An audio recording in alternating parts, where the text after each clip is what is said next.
Hello? Yes. You didn't feel maybe for the next lesson.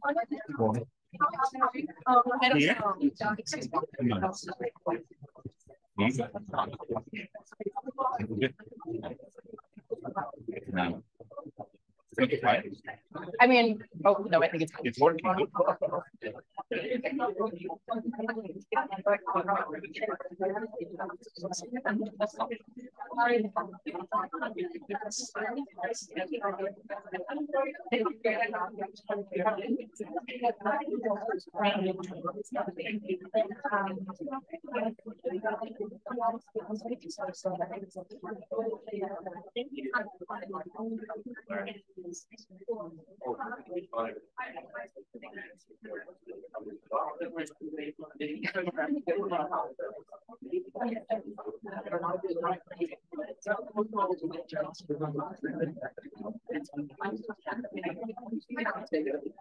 So Mike is on there.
Oh, no, I have.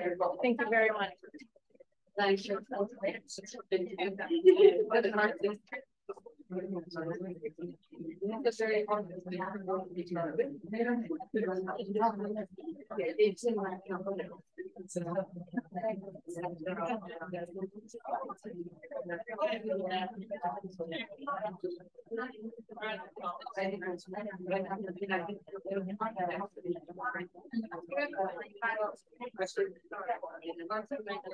Right, good afternoon, everyone.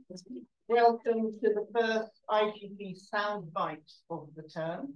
I'm Professor Henrietta Moore, and I'm the founder and director of the Institute for Global Prosperity. So this afternoon, we're going to begin the autumn Soundbite series, which will be on cultural spaces for democratic participation, political expression, and shared prosperity. We want to explore how citizens can mobilize new physical and digital channels of political participation, and what can be done to create and adapt these cultural spaces so they make a positive impact on democratic life in the 21st century. As you heard me say at the first of the directed seminar, but I'm going to repeat it for those of you who weren't there. On the one hand, we have the issue of conventional forms of political participation, such as elections and party politics, and these have suffered from disengagement, disinformation, political polarization, and a growing distance between citizens and their elected representatives. And on the other hand, we have citizens who are continuously reframing the boundaries of democratic politics by creating alternative outlets for democratic participation. And these more unconventional forms, perhaps, of political expression include physical and online collective action, street protest, subversion, and activism of all kinds. And they've become key channels of deliberation and alternative engagement. So the series will examine how these physical and online cultural and artistic spaces can channel a kind of bottom-up political energy, become vectors of political expression, and feed into wider political debates.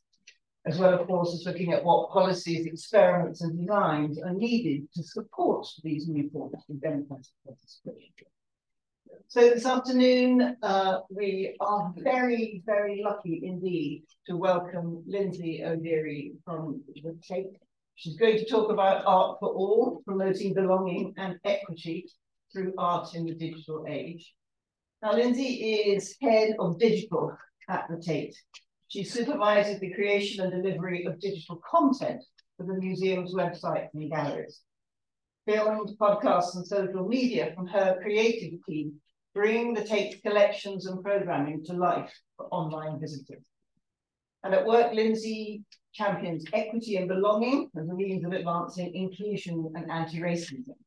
She likewise campaigns for fair representation in the Tate's public-facing published content and commission. Previously in the USA, Lindsay led the creation of the first interactive digital museum archive at the Mattress Factory Museum of Contemporary Art, and then a full design of the website for Carlow University as its director of web communications.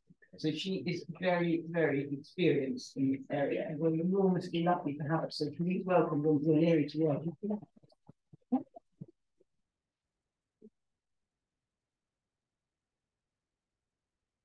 Hello, everyone. I am Lindsay, and my pronouns are she, her, and I am the head of content at Tate. And I'd like to take a moment to thank Professor Henrietta Moore and the rest of the Institute for Global Prosperity for welcoming me today. And as Professor Moore mentioned, that I'm head of content, so I oversee content strategy, which includes podcasts and videos and social media, and Tate Kids website, which appeals to children between 3 and 13. And the first few minutes, I'm going to give a little, oh, sorry, it gets in and out. I'm going to give a little overview of Tate for those who don't know. So Tate's mission is to increase the public understanding and enjoyment of British, modern, and contemporary art. There are about 78,000 artworks in Tate's collection. And Tate is a charity and nonprofit, and we're a non-governmental public body. So the folks ahead of us in government is called DCMS, Department of Culture, Media, and Sport. But we remained quite neutral in what we put out content-wise, but you can see that there is a lot of nuance in there, and we can push the envelope quite a bit. So there are 4 Tate sites. I think if anybody is familiar with one of them, it's probably Tate Modern, the one on Bankside. We also have Tate Britain in Pimlico in London, and then Tate Liverpool in Liverpool, and then Tate St. Ives is at the very tip of Cornwall. So Tate Modern is the place where we showcase contemporary and modern art from 1900 to today, and it's international art. And then Tate Britain is the home of British art from 1500s to today.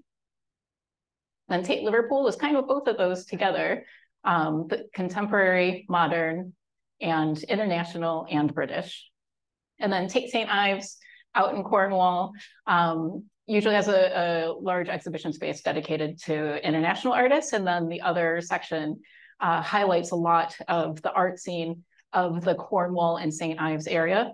And there's also this really great mini museum called the Barbara Hepworth Museum and Gardens.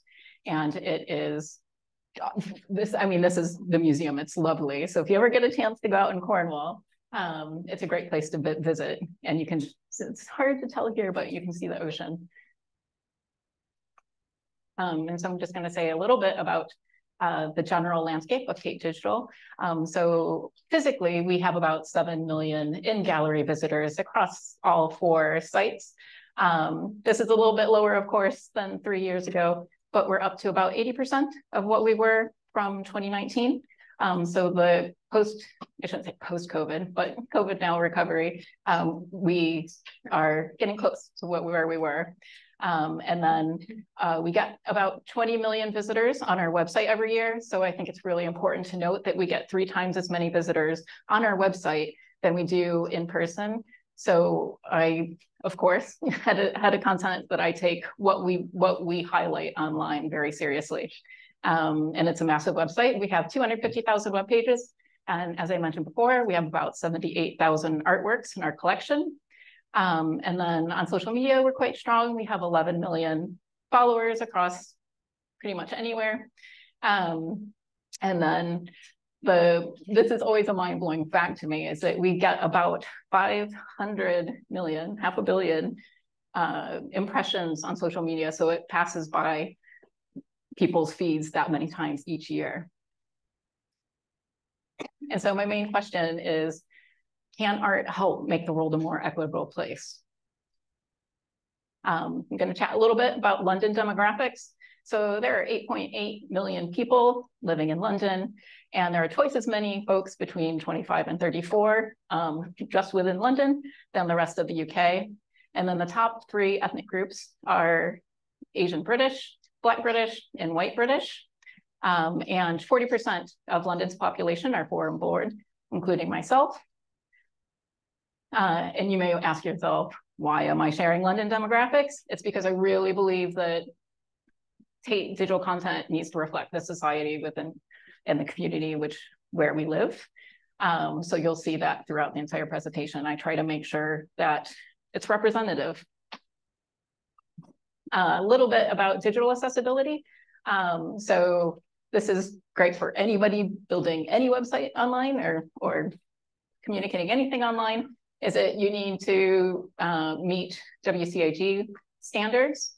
That's just making sure things like contrast and font size and everything helps screen readers be able to communicate to the widest audience possible.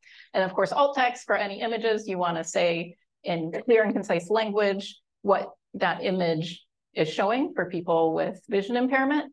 And then we also have to be on Tate's website, we have to be clear about what the accessibility is in gallery. So if we have, if there are strobes in a particular exhibition or where somebody can pick up a powered scooter.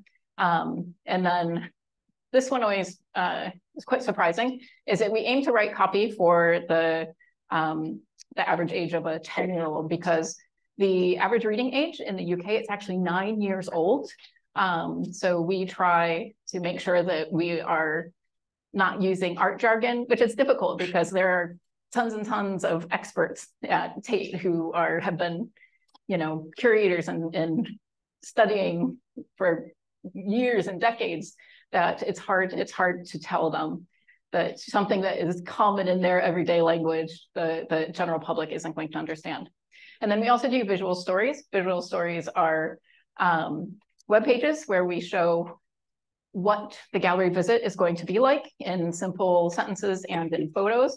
That way we can be as welcoming as possible for people who are neurodivergent or people with anxiety disorder. So it's just a way to lower that barrier of entry for folks who are, especially folks who are visiting for the first time.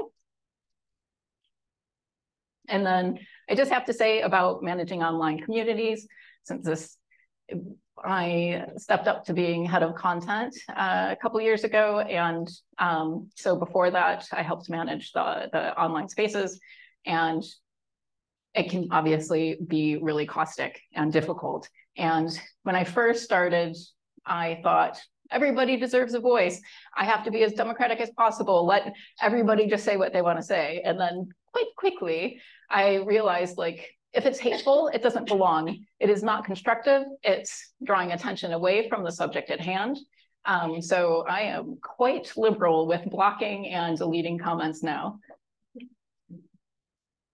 So these next few slides, I'm just going to show a pretty broad example of what we post online, what we share, some films we've made, games and quizzes, and just to show the diversity of what we share. And I have to say that this is quite different than what we have in our collection, since our collection started in 1897 by Henry Tate, who made his money by refining sugar. So there's obviously problematic history there.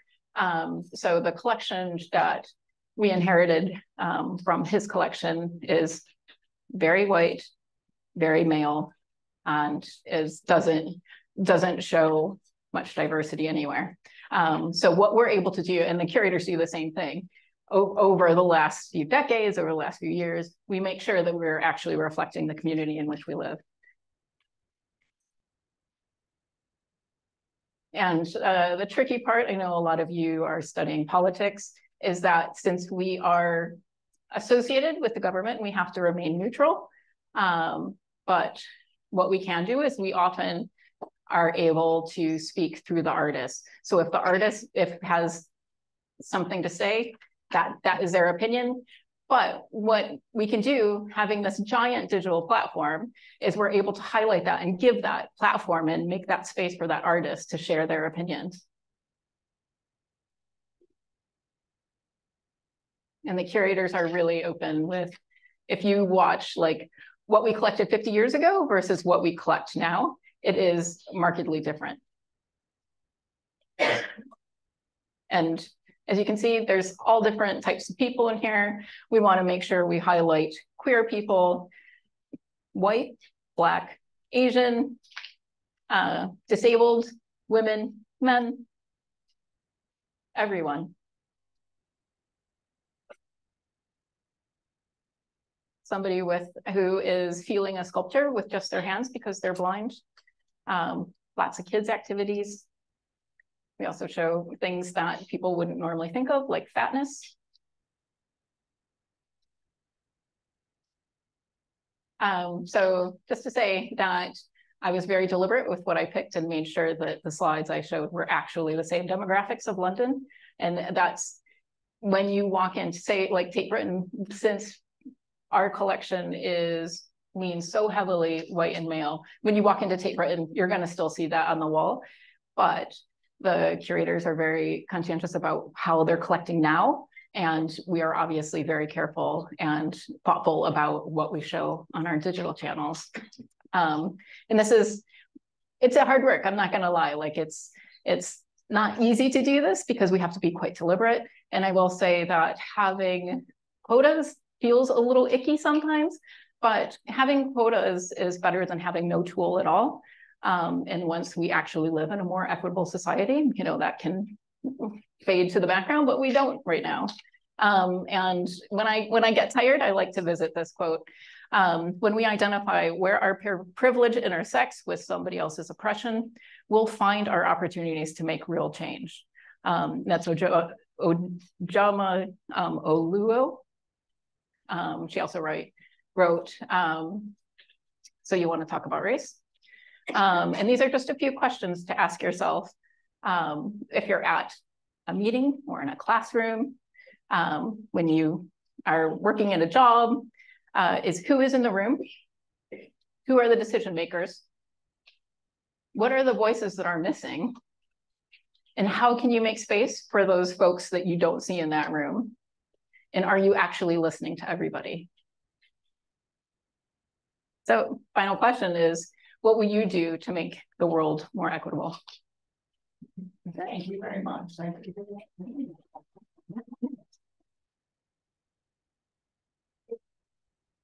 Thank you. So one of the things I'm curious about is the collection has a particular history, which you talked about. So before we dive into that, could we start with another question? Because there are so many contemporary issues. And if you've got 11 million followers online, I mean, this is not a small number of people. You can send some of them over to the IGP website. But some of the issues of the day. So, for example, just take climate change. I mean, the vast majority of works you have in the collection will not be in any sense representing climate change. I mean, they weren't made. Climate change wasn't an issue when they were made. Yeah. So how do you deal with some of those big issues of the day and make the collection relevant to those issues when you're dealing with the online presence? Sure. So there's a couple ways. Obviously, I won't say easier way, but yeah, contemporary artists, when they do talk about those issues, or when their artwork highlights it, easy, we can just talk about that. Yeah. But when we are trying to highlight historical artwork, something quite easy and quite sad to do is compare what the world looked like 100 or 200 years ago to what it looks like now. So things actually visually look different. Or, you know, if it's a famous British artist, J.M.W. Turner, that he wrote or painted a lot about landscapes and water, and you can actually see the difference. So we tie it in that way. So it's not necessarily a direct connection to things, you know, say from the 1600s, but there's a way to still talk about it that's very relevant and true. Yeah. And so you mentioned a bit about visual stories. So how do you and your team put together those visual stories? I mean, do you set out to intersect with other kinds of stories that are sort of live for the communities in London at this time, or do you keep your visual stories about the voice of the artist? How do you decide on the balance of those things? So with our if we're talking about our artist profile films, we let the artist speak for themselves. Yeah. So we tend to go to their studio, wherever it is in the world, when there's budget enough to do it. Yeah. And we just film them doing their practice, and let them talk. And then it's that thing where it's like, that's when we can be more political with a little p, and just highlight what their life is like, what their history is, what their challenges are, what their opportunities are. So it's my favorite content that we do is just these 5 to 10 minute films. They're beautiful. I obviously don't make them. My team does, who are super talented. So if you get a moment to just check out it, there's 1,000 of them, and they're on YouTube, so it's youtube.com/Tate. So, I mean, this weekend will be the Frieze Art Fair in London, which is one of the biggest contemporary art fairs in the world.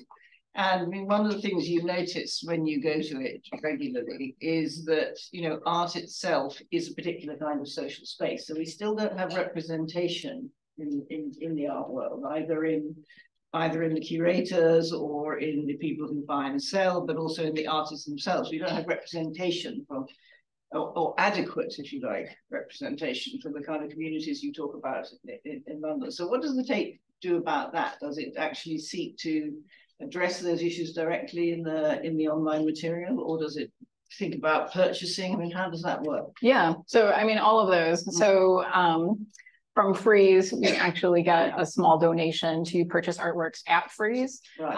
And the artworks that we do are by and far the most diverse artwork that we get during that year. And it's also an opportunity to just talk to more and more and more folks. And trying to grapple with the knowledge that curators tend to come from very privileged backgrounds.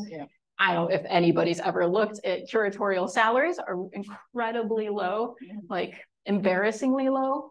And it means that you're going to have some kind of economic system behind you. That means that you can afford to work for nearly nothing for years. So in that way, it's that self-perpetuating system. So we have programs where we bring in students to have them be as apprentices within the curatorial team. And there's also a Hyundai Transnational Research Center, which is something that focuses on curatorial things that get away from that Western art canon, because it's the global majority, and we're obviously Tate's, the collection as it stands is obviously just traditional. So when you're in charge, as you are, of these 11 million followers in some way or other, you know, what is your view about how art can change the world? What does it do? Is it about changing people's perceptions? Is it about changing the way they see the world? Is it about allowing them to form new kinds of relationships with other people? How do you think it? As a professional, how do you think it works? These guys have their own ideas about how it works. We'll get to that in a second. How do you think it works? Yeah, I think the thing that I feel is the most powerful is that when you visit either our website or one of our social platforms, is that you see yourself reflected. So I am a disabled, I have epilepsy. I'm a disabled queer fat woman who's American. So when I see myself on one of those posts or an artist highlighted that has those characteristics, it's nice, you know, I'm like, I can see myself, you know, and it's like the more people can see themselves belonging at Tate, the more likely they are going to visit, the more likely it's going to feel belong. And there is a strong link between increasing mental health and visiting museums. It's just a nice time to go to, and it can be imposing. That first visit can be really hard and scary, but once you get into a gallery, it can be a really great experience. Even if you hate all the art, I think that's fine. You know, you like what you like, but if just that experience of being within the gallery is really special. And digital it's not always a funnel to an in-person gallery visit, but it does encourage that. But if somebody lives in the Philippines, I don't care if they never visit, because it's also, you know, the online representation also mirrors what we do on site. So Tate is a global organization. So let's open up to the floor then. So do we have questions? Yes, one here, please. We got a microphone. Sorry, team. We have to get someone running with a microphone. No, because otherwise you won't be able to hear necessarily.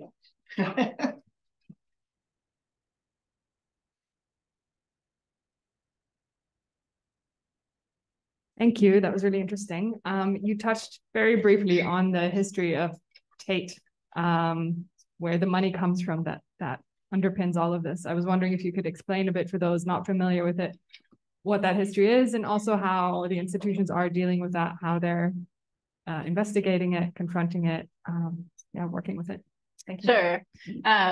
So it's something that can feel quite uncomfortable. So Henry Tate was a very rich man in the 1800s, and he made his wealth by refining sugar. So if you go to the grocery store, you're gonna find bags of Tate and Lyle. That's the same Tate. And there's been studies, and we do commission research from universities to dig more into that, because that is obviously problematic, and we don't shy away from that fact. because even if it's just, it was just the sugar refinery, there's no direct link to racism, but anything dealing with sugar in the 1800s goes back to the slave trade, both in the Caribbean and in the States. So it's you can't pull it apart. So it's something that we need to be transparent about. And, you know, some people, rightfully so, won't even come to Tate because we have this problematic name. It's something I've brought up in the past, which is maybe, you know, a little extreme, but I was like, what if we got rid of the name Tate? What if we just got rid of that name? And it's tricky because it is such a global brand. Like, people know Tate without knowing the history. That would be, you know, I don't know how that would impact us. And it's not, you know, it's usually left off in meetings, but I'm pretty serious about it because you can imagine just really getting rid of those links. But it's complicated, but we have to be honest about the fact that it is complicated. Like, we're not going to shy away that, you know, those artworks that he gifted to us, which were the start of the Tate Gallery, which is what Tate Britain used to be called, because that was the first Tate. In 1897, he gifted the gallery hundreds and hundreds of artworks, and those artworks have blood on them.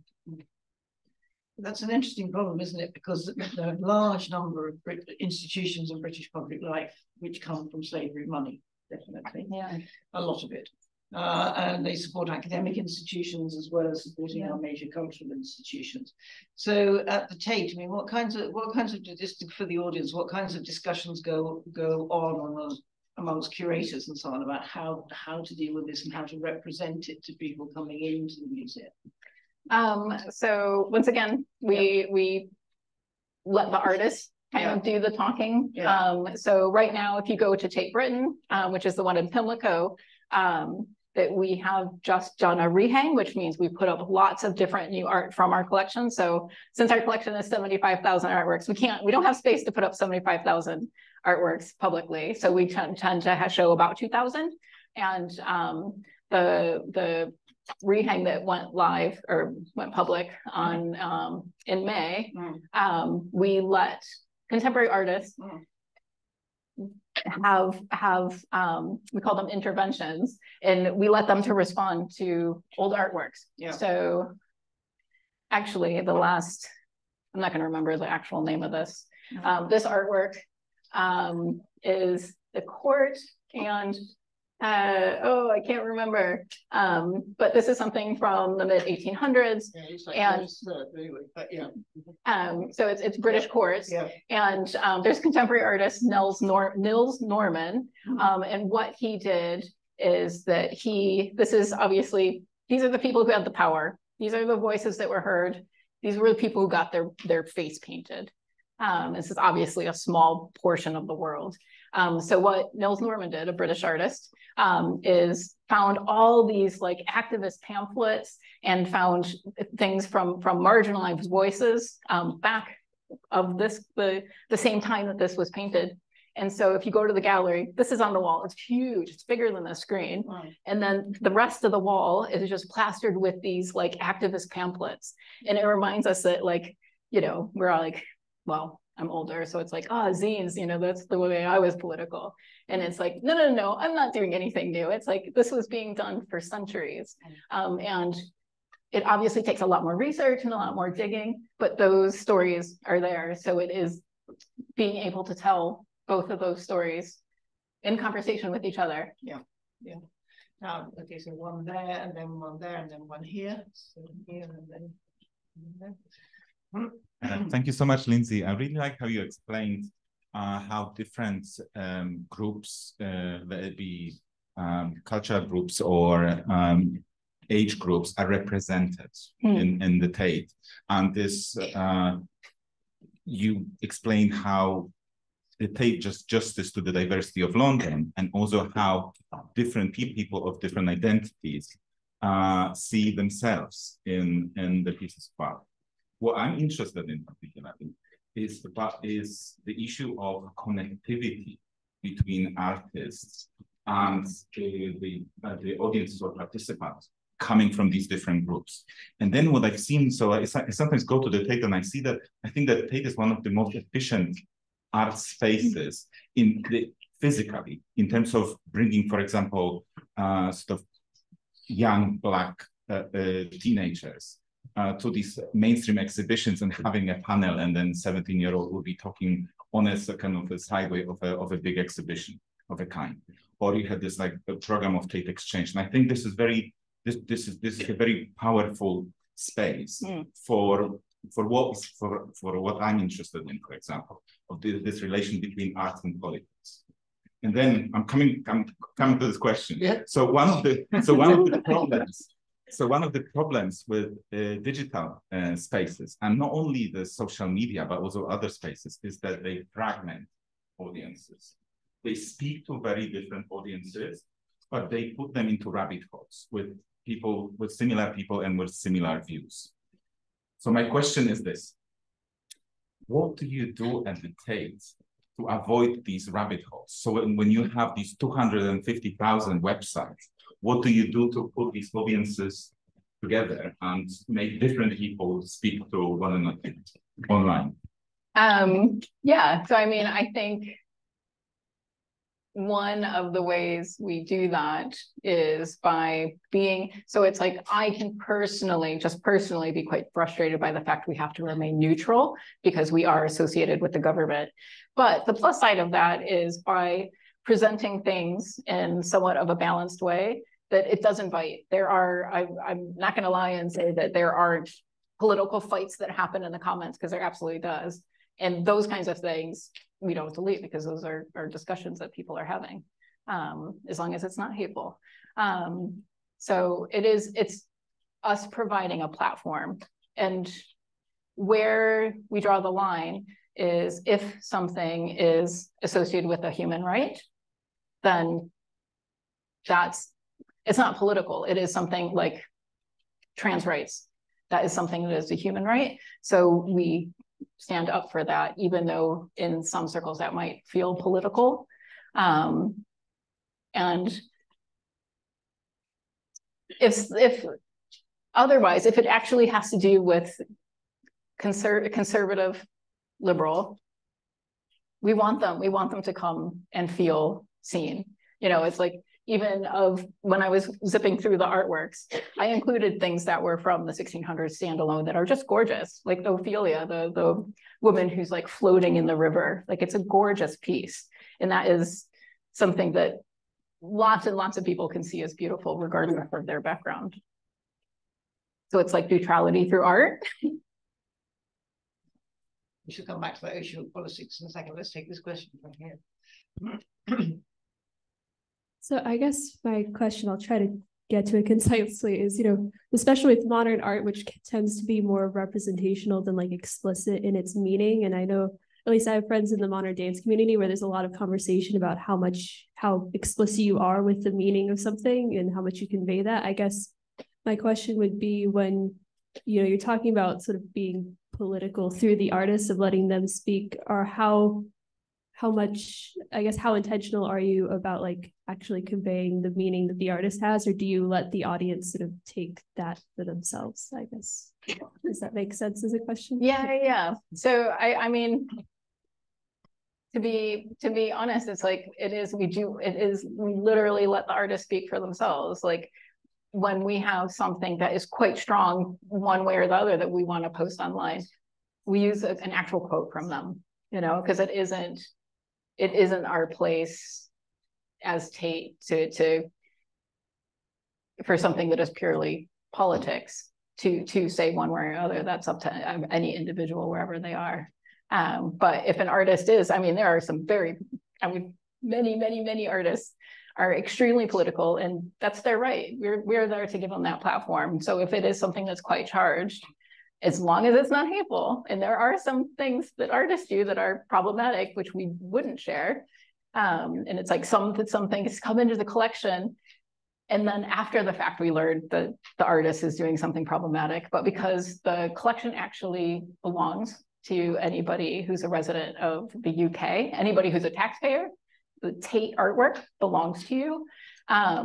So we can't be like, oh, we got to sell that problematic artwork. It has to remain, and we just have to own those difficulties. But it's a difficult space, isn't it? Because one of the things that art does is allow you to find a new language for articulating things that are troubling for you. And that's very often what politics is about. It's about finding a new language to articulate those things. And so when you've got such a big platform of 11 million people on it, I mean, clearly you can't, in any sense, monitor what individuals are saying, but there is a fine line, I imagine, between curating that space and shaping the argument or the debate. So how do you handle that more difficult judgment? I mean, we do have a pretty hard line in it, and we do read most comments. I mean, it's usually about 1,000 a day, so it's quite active. But if it's hateful, it's gone. The person is blocked. The comment is deleted. But if it is constructive debate or even silly debate, we let it go. We let it go because it's a conversation. It is a space that we allow for conversation between people, and as long as it doesn't go into a dark place, we let it be. Right. So it's a conversational space for change. So, yeah, thank you for your talk. I was wondering, when it comes to big organizations like the Tate, getting art to speak to your sort of non-typical white Western, perhaps liberal art viewer, how do you decide what platforms that you operate on in terms of social media? I'm thinking things like VK in Russia, Little Red Book in China, Truth Social in America. Do organizations like the Tate want to be in those things, communicating to those audiences, or do they just stay out of it? If it's a platform that is neutral, neutral, yeah, we would definitely entertain it. The main thing is that just resources. We have 3 people working on the social media team. That's not enough people to spread more thinly than where we are. So we're on Twitter/X, which is maybe our least favorite, Instagram, TikTok, Facebook, and Pinterest and YouTube. And obviously each of those have different audiences, so that's what we use them for. So TikTok, obviously, the person that we have do it making the TikToks, I'm showing my age, is younger. She's in her 20s, early 20s. And Facebook is folks who are more like me. And so it's kind of easy to adjust what we say. Even if it's the same exact content, we're going to deliver it in a different way.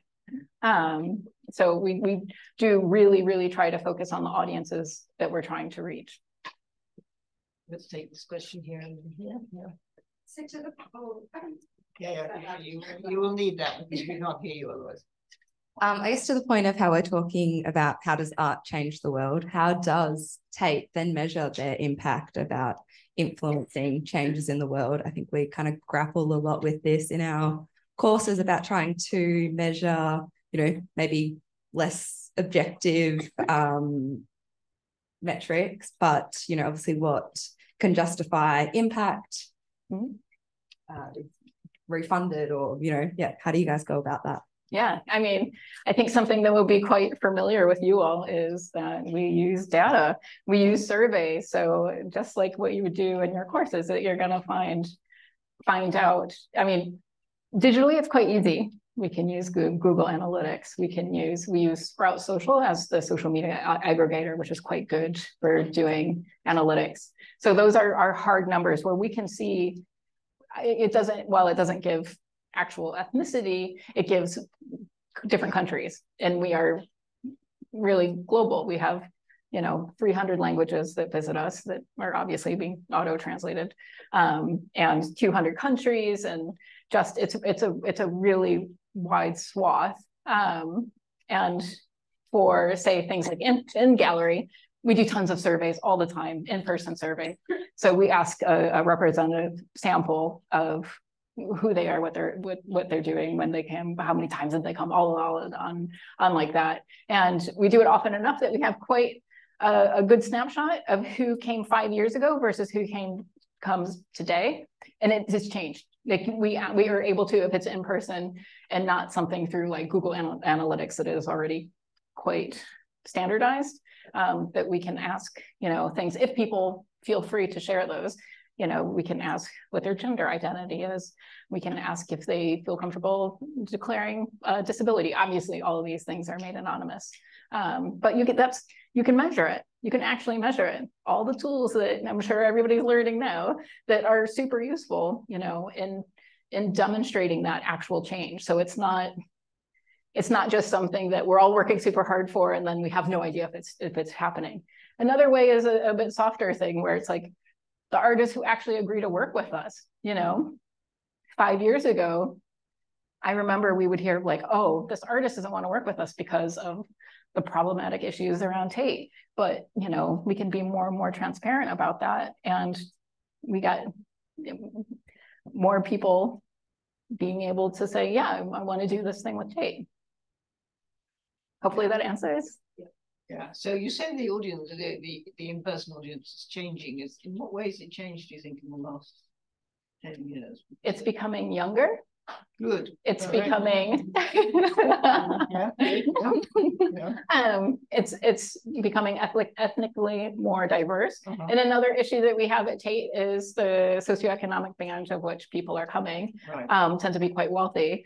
And we've been able to track that it's people who are earning much more different levels of income, which is great, because we want, the whole thing is, it's like, as the title of my talk is, it's art for all. I mean, the artwork literally belongs to everybody. Like, it is not, Tate doesn't own, we don't own, we have a fancy building over in the Tate Modern, but we don't own that art. We are just caretakers. Custodians, yes. Thanks for the talk. I want to pick up on some of the questions and this idea of art for all with a question which is really about methodology, actually. So it's very interesting to hear you're designing digital content based on place-based representation. And here at the IGP, we're very keen to rethink prosperity according to local definitions, which, very resonates with what you said. But also, as I think Conrad's question picked up, online audiences are not place-based. I don't know how to describe them. And then you've also introduced this very interesting third dynamic of the collection being a national asset, and therefore not an asset for those who are not British citizens. So as I said, it's a methodological question. How do you kind of tie these different, I don't know if they're geographies precisely, but let's say geographies together, these different dynamics of the local, the national, but also the kind of online interest-based or whatever you'd call it. Yeah. So I have a very simple answer for your very difficult question, is that by us focusing on London, it actually, if you look at the numbers, it generally shows, London is one of the top 10 most diverse cities in the world. So it's quite easy to extrapolate that and expand that out to the global audience. We have, I don't know. I mean, I'm coming from Pittsburgh, Pennsylvania. Like, coming to London, it's like walking down the street and hearing 10 languages is like the most exciting thing. And it's like that, maybe I'm still so excited to be in London, but I feel like London is a microcosm of the world already. So even though we do use the London demographics, for which we actually measure our kind of quotas, and they're not super hard, but we're close. And so it does, we can show the growth and the changing faces of people who are coming to Tate, that it's working. Maybe it's not as rigorous as it should be, but it's working. Questions? So how much? Yes, let's take one here. Oh, yeah. Well, this might be a stupid question. I don't know. But I wondered, because I didn't really grow up interested in art, hence why it's quite baffling to me. Do certain artworks have their own carbon, footprints, or how do you measure that? How do you actually try to decrease an art-based organization's carbon footprint at the end? I don't know. No, that is obviously an incredibly important question that that could have been another entire another hour talking about that. And I'm not the expert at Tate on it.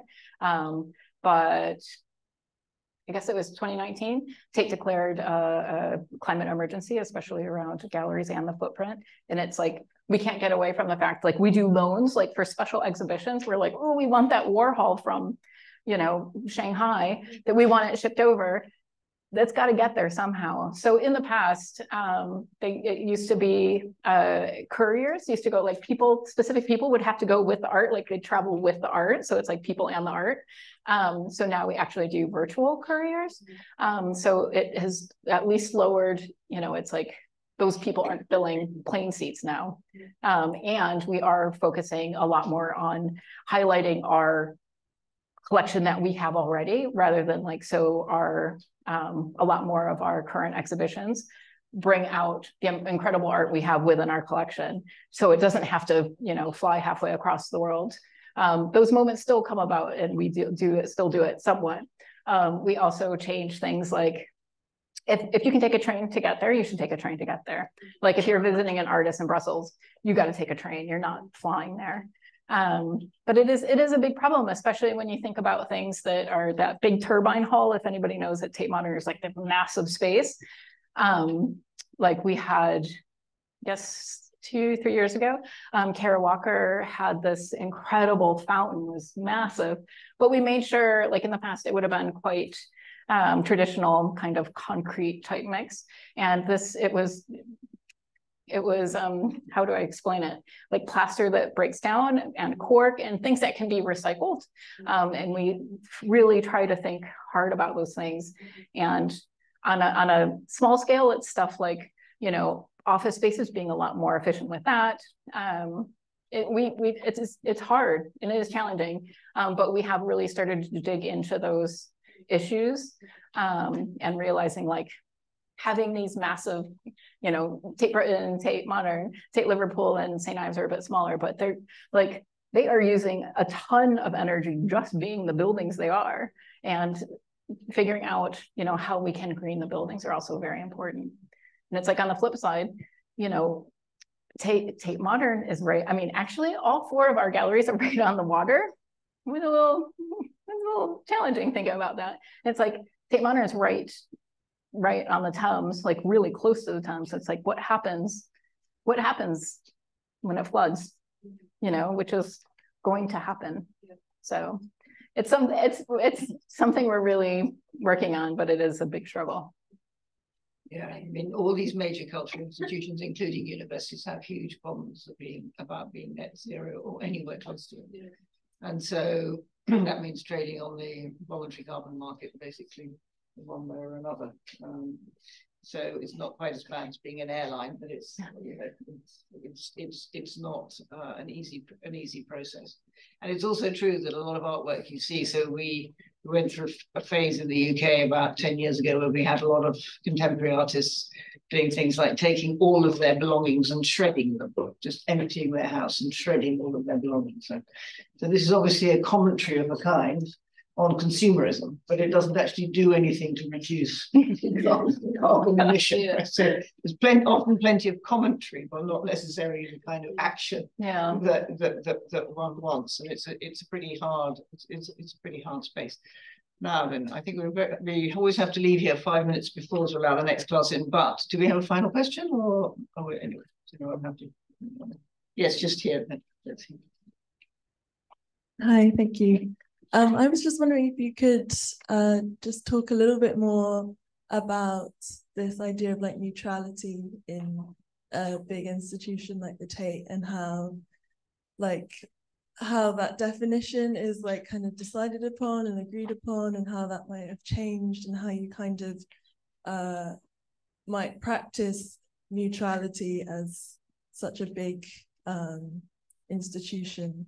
Like, is it kind of, yeah, how are kind of democratic decisions made in light of that and things like that? I'm quite interested in. Oh man, there's a lot in that question. So we have been asked by the government. So part of that DCMS, it's a group of about 10 big galleries. So like V&A is in it, British Museum's in it, And part of the agreement, so most of our funding comes from the government. That part of that agreement is we have to remain neutral as part of us getting that money. But it's, as I said, it's like what and when we profile certain things is a way to push that envelope. And it's, you know, as I said, how I think about it is always like, if it's pro-human rights, it's the right thing to do. And it's apolitical. It's not political at all if it's human rights based. And at Tate, decision making, you know, it suffers from the same kind of hierarchy that you might imagine in a giant institution. And because, you know, I feel like the world is still slowly changing. Leadership is quite white, but that's something that we're very aware of and has changed quite a bit, even over the last 2 years. So we're making sure that we're making a space at the table for more people, you know, and the right people. So it's a slow change because it's like steering a yacht, like a yacht? No, a tanker or something, some giant ship. So it's really hard, you know, it's like little changes have to keep happening. So, you know, I think some of us can get quite frustrated about seeing the change happen so slowly, but it is happening, and that is the exciting thing. Like, I sit on the race equality task force at Tate, and we are driving for real change. So something that we just got passed, which is really exciting to me, is that we are and the director said, sure, is that we are getting the directors each to do formal anti-racist training, all the directors, which is great because that is not something they've ever done before, other than smaller self-directed bits. So I'm gonna wrap up there because it sounds like there's a class. Yes, I can see, but it's, in a way, it's a good thing that the government's asking you to be neutral, because it means that they recognize that art is political. So it's great results, Yeah. in a way. Please join me in thanking Lindsay O'Leary for that.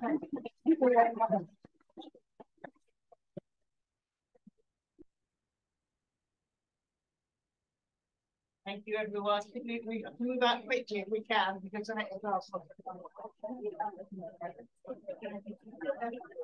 Oh, thank you so much. Oh my goodness. Your questions are very wait, I should probably again. Oh, it's you. Got it.